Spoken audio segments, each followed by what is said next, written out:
The story begins on a cold and quiet night in London. The wind moves softly through the palace gardens, making the trees shake like they are whispering to each other. The palace lights are low, and most of the rooms are dark. Only a few torches burn on the walls, giving a weak orange glow. The guards walk slowly through the long stone corridors, their footsteps sounding loud in the silence. Far down one of these corridors, a young servant boy walks carefully, holding a sealed letter in his hands. He holds it tightly, as if afraid it might fly away. His hands shake, and he keeps looking around, afraid someone might stop him. He knows exactly who wrote the letter. It came from the Queen, the woman everyone in the palace fears, respects, and whispers about. People call her the Silent Queen. She never raises her voice. She never argues. She never cries, laughs, or shows anger in public. She speaks only when necessary. She walks like a shadow, soft and unnoticed, yet everyone feels her presence. She watches everything with calm eyes. And because she speaks so little, no one truly knows who she is inside. Some servants believe she hides the king's darkest secrets. Some ministers think she knows what happened to the queens before her. Some fear she carries stories that could destroy the entire Tudor court. But until now, she has kept everything locked behind her silence. Tonight, something has changed. For the first time since her wedding day, the Silent Queen has sent a personal message to the king. No advisor. No lady-in-waiting. No messenger. A direct letter, sealed with her own hand. Something has frightened her, something she has carried inside her for years. The servant boy keeps walking. The hallway feels colder now. The shadows seem to move, even though nothing is there. He hears whispers behind the walls. The palace is full of rumors tonight. No one sleeps. Everyone talks in low voices, afraid to say anything too loudly. Why does the queen always stay alone? Why does she never argue with the king? What did she see, that made her silent forever? Every queen before her became part of a tragedy. Some were betrayed. Some were punished. Some were forgotten. But the Silent Queen survived through calm patience. She spoke little and listened much. Still, everyone wondered what she held inside her mind. As the servant walks closer to the king's chamber, he remembers the queen's face when she handed him the letter. She looked calm, as always, but her eyes were different tonight. They looked tired. They looked worried. And behind her eyes, he sensed something even stronger, fear. A queen who never showed fear, was finally afraid. He holds the letter tighter. The seal is small but beautiful, marked with the queen's private symbol. No one in the palace is allowed to open it except the king himself. The servant knows that if he drops it, tears it, or delays, he might lose his life. So he keeps walking, one slow step at a time. The palace around him feels alive. The old stone walls seem to breathe. The paintings on the walls look down at him with cold eyes. The air is heavy, like it is carrying secrets. He hears two guards talking at the corner. Their voices shake slightly. Did you hear? She finally sent a message. A letter? After all these years? What could worry her so much? I don't know, but if the queen is scared, we should all be scared. The servant lowers his head and walks faster. He wants to finish his duty quickly and get out of the palace halls. He wants to return to the safety of the servant's room, far from the eyes of the king and his advisors. But tonight, even that room does not feel safe. He reaches the last part of the corridor. Ahead of him are the king's heavy wooden doors. Two tall guards stand on both sides, wearing steel armor and holding long spears. They watch the servant boy approach. Their expressions do not change, but he can feel their curiosity. Message for the king, the servant whispers. He tries to speak loudly, but his voice comes out soft. One of the guards nods. The other guard opens the door slightly and steps inside. A moment later, he returns and gestures for the servant to enter. The servant steps inside the king's chamber. The room is large and filled with warm candlelight. The walls are covered with rich tapestries and dark red curtains. A fire burns in the stone fireplace, but even with the heat, the room feels cold. The king sits at his desk, his face half lit by the fire. His eyes look tired, like a man who carries too much weight. He looks up slowly as the servant kneels before him. "A letter, Your Majesty," the boy says, holding it out with both trembling hands. The king takes the letter without a word. He studies the seal. He knows instantly who it came from. His expression changes, only for a moment, but the servant notices. The king breaks the seal. The room suddenly feels even quieter. As the king begins to read, the servant lowers his head. He does not dare look up. He waits for the king's voice, for a command, for anything. But the king says nothing. His face grows still. His eyes move slowly across the lines. His breath becomes heavy. Whatever is written inside the letter is not simple. Not small. Not harmless. The servant feels the tension in the air. Something important is happening. Something that could change the entire palace, and perhaps the entire kingdom.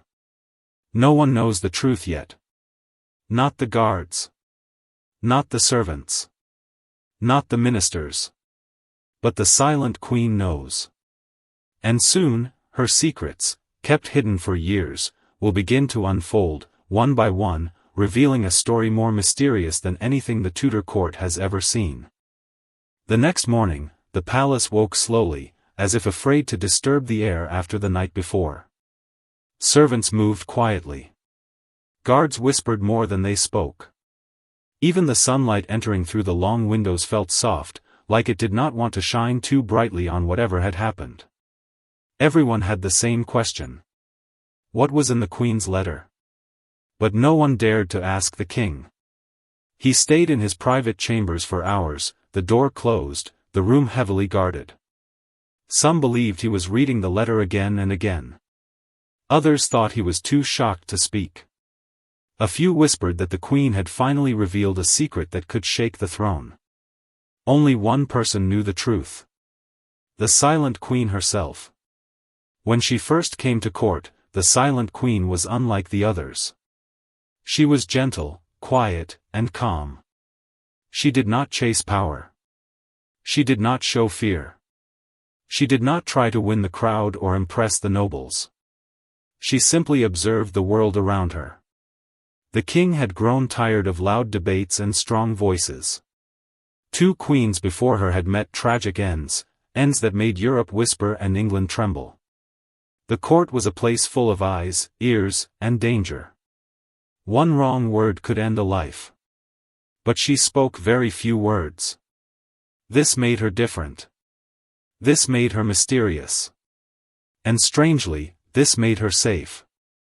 When Henry VIII chose her as his wife, many were surprised. She was not the most beautiful woman in England. She was not the richest. She was not the most politically important. But she was the one he trusted most. Or at least, he thought he did. As weeks passed after the wedding, the court watched her closely. They expected drama, fear, or ambition. Instead, they saw a woman who sat calmly beside the king, listening while everyone else fought for attention. At first, people believed she was simple. Then they believed she was weak. Soon, some believed she was dangerous.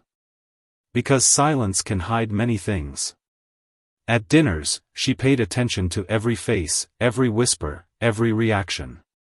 At council meetings, she sat in the corner, observing the king's advisors. When the king grew angry or impatient, she placed a hand on his arm, and somehow he calmed. No one understood her effect on him. No one understood her silence. One evening, the king asked her, "Why do you speak so rarely?" She smiled, not a warm smile, not a cold one, just a quiet curve of the lips, and said, "People reveal more when I say nothing." The king looked confused, but he said nothing further. He did not know that behind her silence was a mind sharper than most at court, watching and collecting pieces of information like a careful historian. Soon, ministers began forming their own theories. "She is planning something," one advisor said. "She knows too much," another whispered. "She wants to survive," a third said quietly, "and silence is her armor." Her ladies-in-waiting also sensed something unusual. They often found her sitting near the window, reading letters with no signature. When they asked who wrote them, she only replied, "Friends." But these friends were never seen. They noticed she kept certain books hidden under cloth. They saw her writing late at night, and sealing messages with a personal symbol no one recognized. They heard her ask gentle questions that revealed deep knowledge of court politics. And the most unusual thing of all, she always seemed to know trouble before it arrived. If a noble was about to fall from favor, she warned the king quietly. If an advisor was lying, she sensed it instantly. If a threat was growing across the sea, she mentioned it before the council learned of it. How did she know these things? The king began trusting her more than any minister.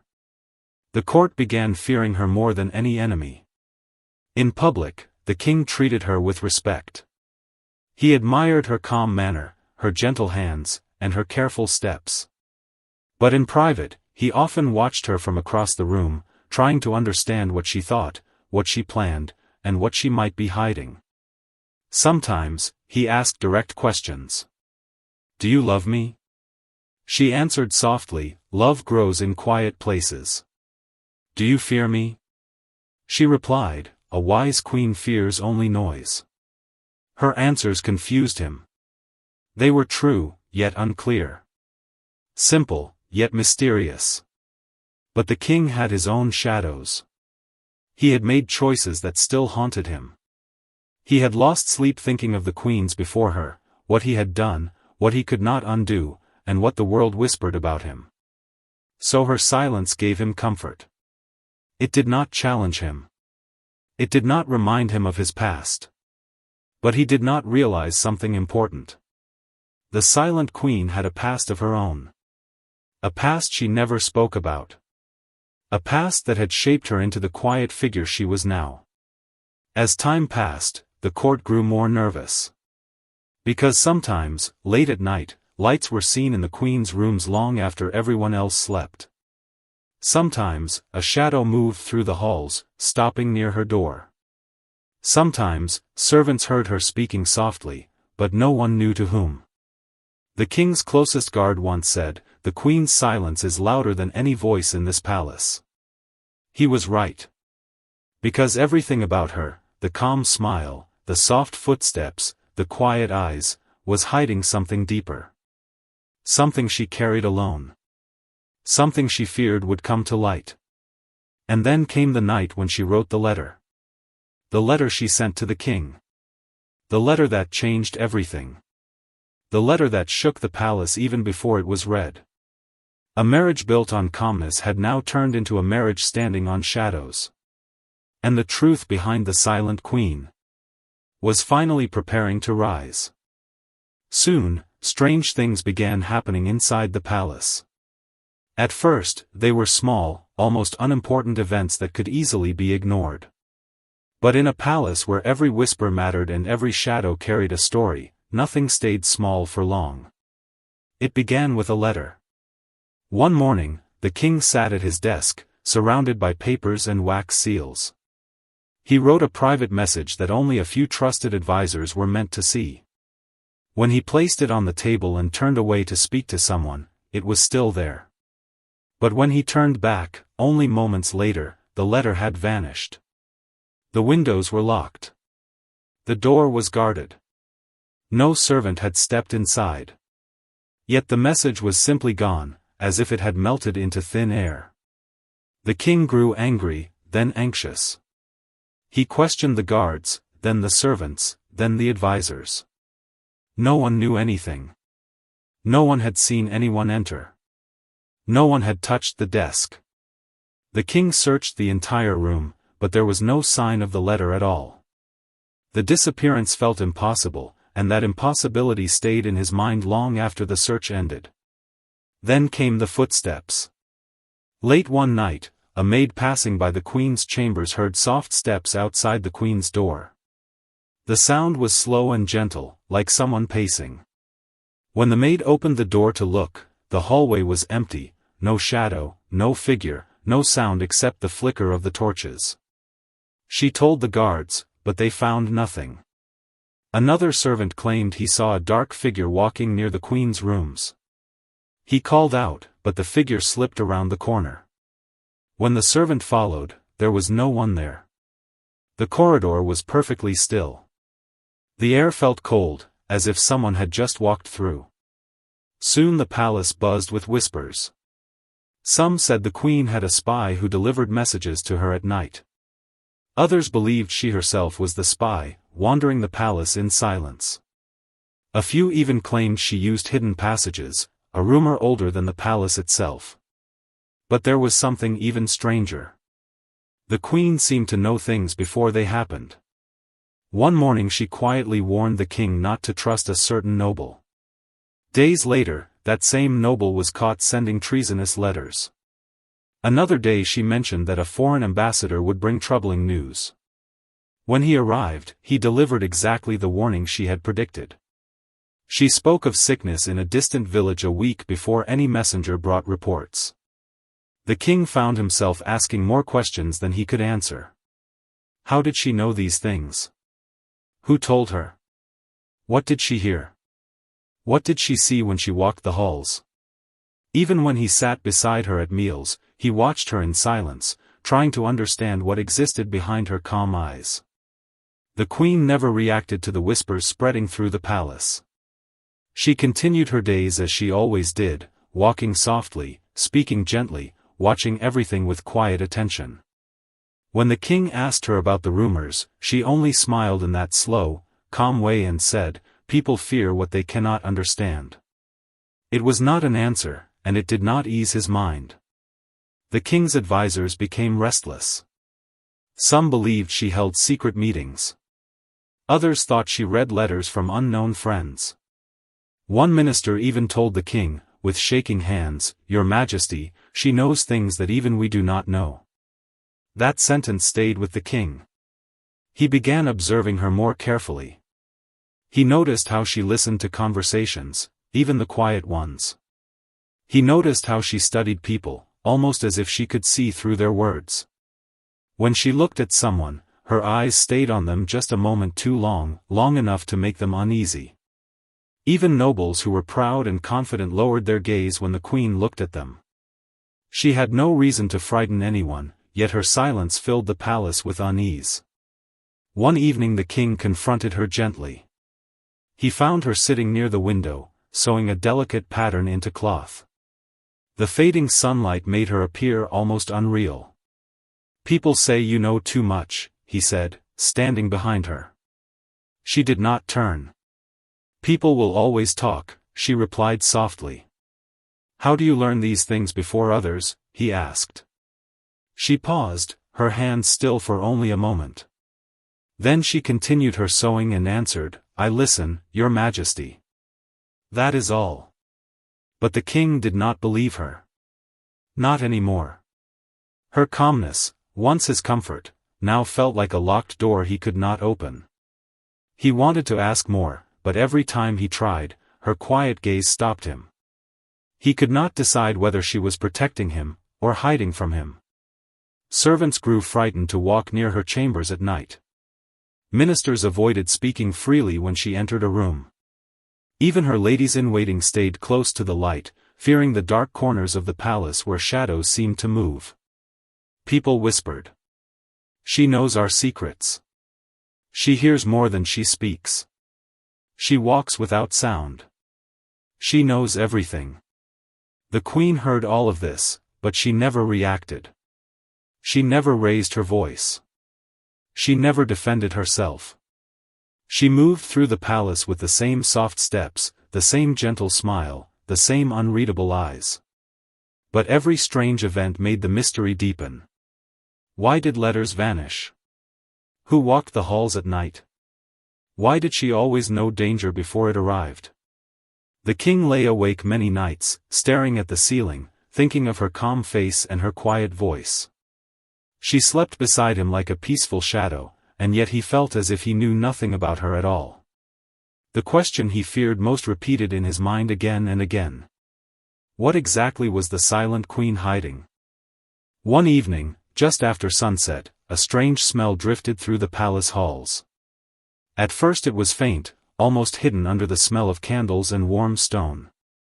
But within minutes, it grew stronger, sharp, smoky, and alarming.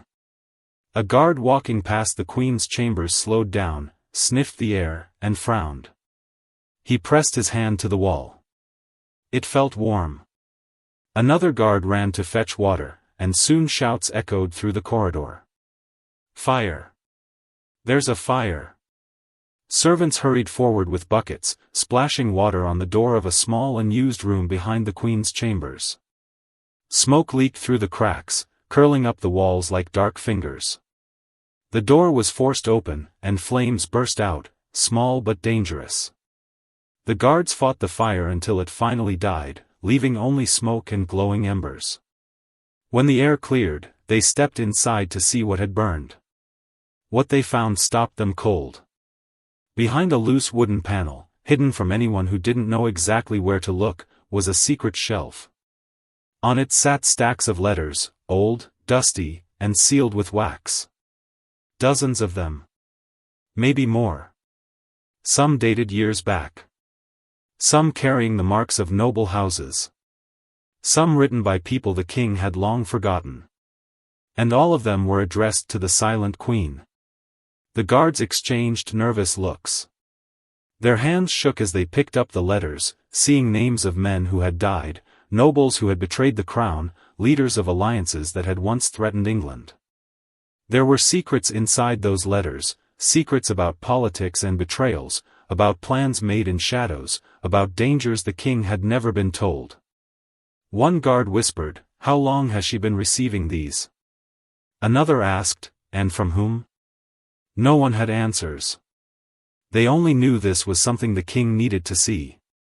The guards rushed through the halls, carrying the news like a hot coal in their hands. When they reached the king, they bowed and told him everything: the fire, the hidden shelf, the letters addressed to his queen. But by the time they returned to show him, the room looked completely different. The shelf was empty. Every letter was gone. The panel was closed. The ashes on the floor looked undisturbed. It was as if nothing had ever been there at all. The guards stared at the empty shelf in shock. They knew what they had seen. They had touched the letters with their own hands. They had read the names, felt the weight of the secrets. But now the room held only silence. Only one person in the palace could have removed the letters so quickly. The silent queen. The king stood in the room, his face unreadable, his eyes moving slowly over the walls, the floor, and the hidden shelf. He said nothing for a long time. The guards waited in fear, wondering how he would react. Would he accuse the queen? Punish her? Demand answers? But the king only whispered, "So this is what she has been keeping." He walked out of the room quietly, the smoke still clinging to his clothes, and went straight to the queen's chambers. She was sitting calmly at her table, brushing her hair as if nothing unusual had happened. She looked up when he entered, but her face did not change. Not a flicker of worry. Not a hint of fear. The king studied her for a long moment. "There was a fire," he said. "I heard," she answered softly. "The guards found letters." She paused, just for a heartbeat, and then placed her brush on the table. "Old letters often hide old dangers, Your Majesty," she said. He stepped closer. "They were addressed to you." She folded her hands in her lap. People write when they have no one else to trust. The king felt a strange mixture of anger and confusion. She had not lied, not directly. She had not explained anything either. "Why did you hide them?" he asked, trying to keep his voice steady. Her eyes met his, calm and steady. "Because in this palace, truth can destroy people faster than lies." It was not the answer he expected. It was not the answer he wanted. But somehow, it was the answer that made sense.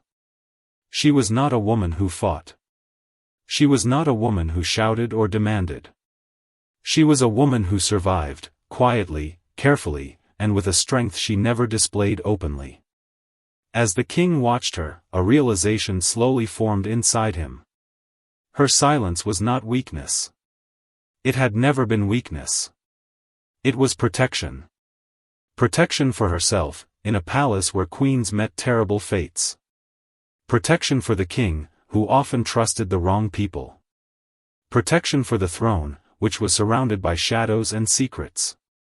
She had been watching everyone, not out of hunger for power, but because she had no other way to stay alive. She studied the court. She observed the ministers. She read the truth in people's eyes. And through the letters she received, she learned more than anyone else in the palace. She had seen the dangers long before others noticed them. She had spoken only when speaking could save someone. She had remained silent when silence could protect her life. The king stood beside her, feeling the weight of this truth settle on his shoulders. He realized he had never truly known his own wife. He had believed her quiet nature made her gentle and simple. But she was far more complex.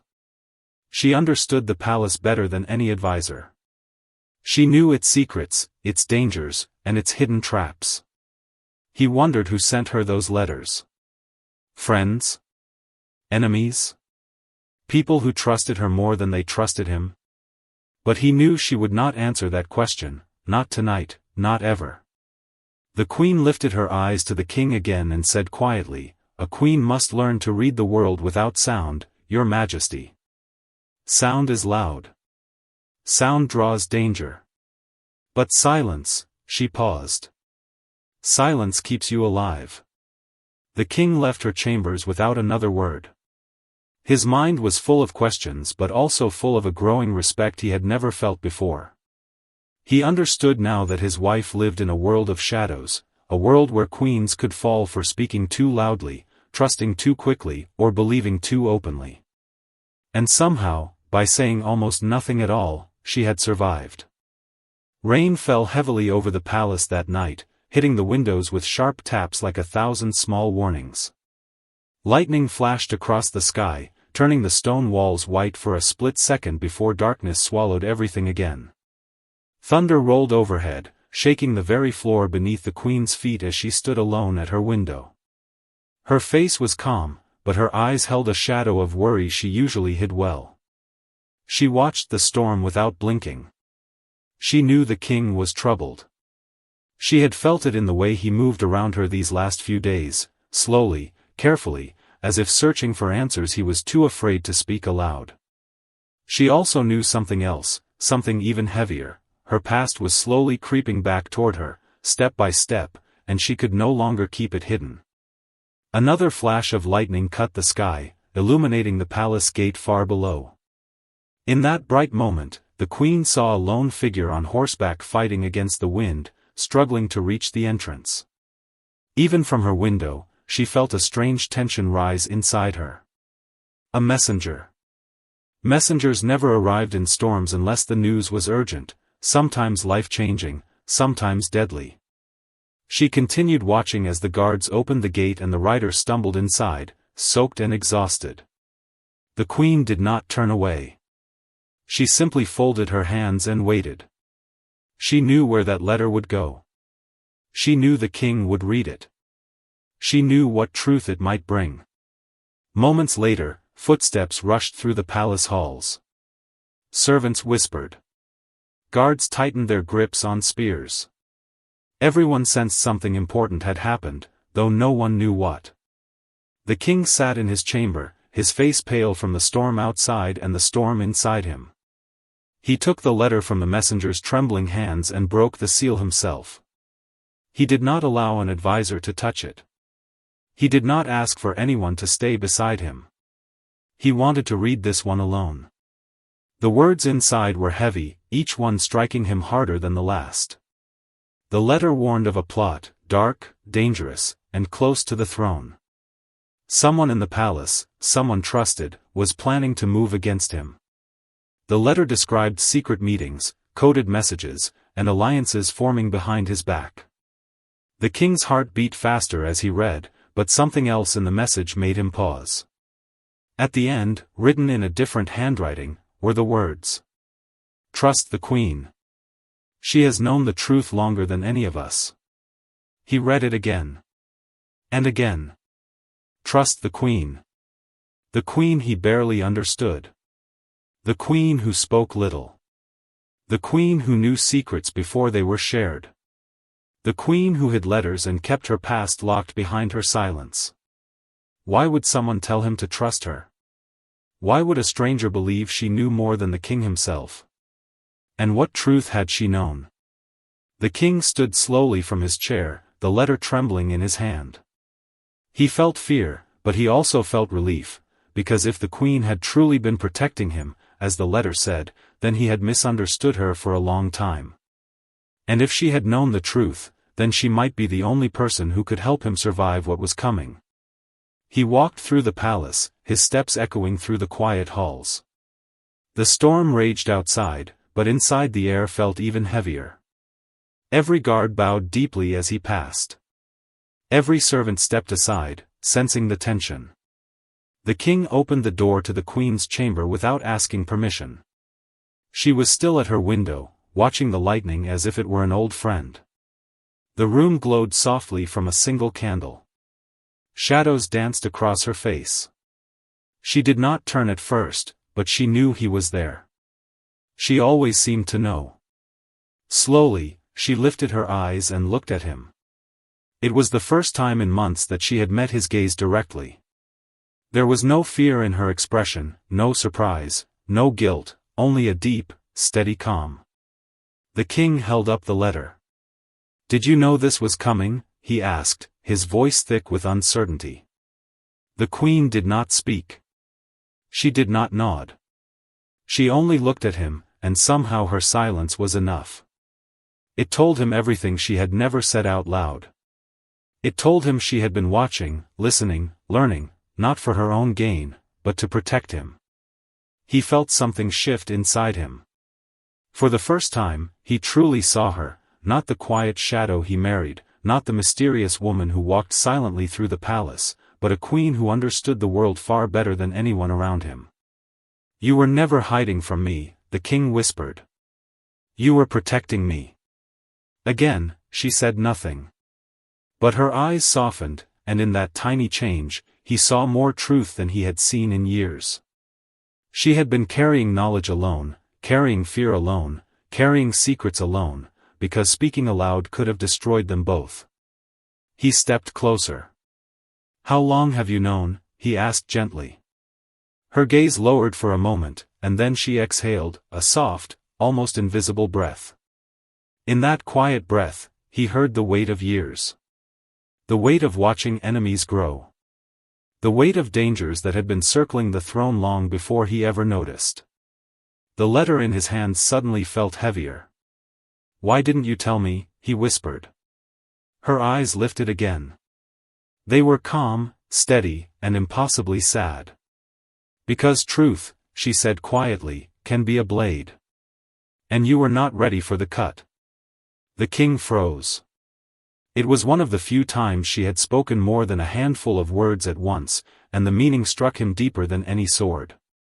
He realized he had underestimated her, not just her silence, but her strength, her intelligence, her understanding of the world. He had not seen the danger around him until tonight. But she had seen it for years. He looked at her with new eyes, eyes that finally understood the truth. He did not know his wife at all. Not her past, not her fears, not the shadows she walked through to protect him. And for the first time since their marriage, he felt something stronger than confusion, he felt trust. The Queen turned back to the window, watching the storm continue its violent dance across the sky. She did not speak again. She did not need to. Her silence had said enough. In the years that followed, the Queen stayed by Henry's side, always quiet, always watchful. Many queens before her had fought, cried, argued, or demanded their place in the story of England. Their names were written in history with loud colors, some tragic, some bold, some unforgettable. But the silent Queen became known for something very different. She survived. She survived a court filled with danger, where alliances broke like glass and whispers could end a life. She survived the shifting moods of the king, the schemes of ministers, and the jealousy of nobles. She survived in a world where being a queen meant walking between roses and knives every single day. And she survived not because she was strong in the way others were strong, not because she was loud or feared, but because she moved carefully, like a shadow that no one dared to chase. She observed everything. She spoke only when necessary. She learned every secret without ever asking a question. Her silence was not emptiness, it was armor. Her quietness was not weakness, it was wisdom. Her calm face hid a mind sharper than anyone in the palace understood. As the years passed, the king grew older. His steps slowed, his hands trembled, and his voice lost the force it once carried. Illness visited him more often. Memory sometimes failed him. Long nights replaced long celebrations. And when he grew tired or confused, it was the silent Queen who stayed beside him. She sat at his bedside, reading to him in a soft voice. She calmed him when his temper rose. She reminded him gently of names and stories he had forgotten. She guided him away from rash decisions that could harm the kingdom. He often looked at her and said, "You are my wisest queen." Servants heard it. Ministers heard it. Even the guards heard it. But none of them understood why.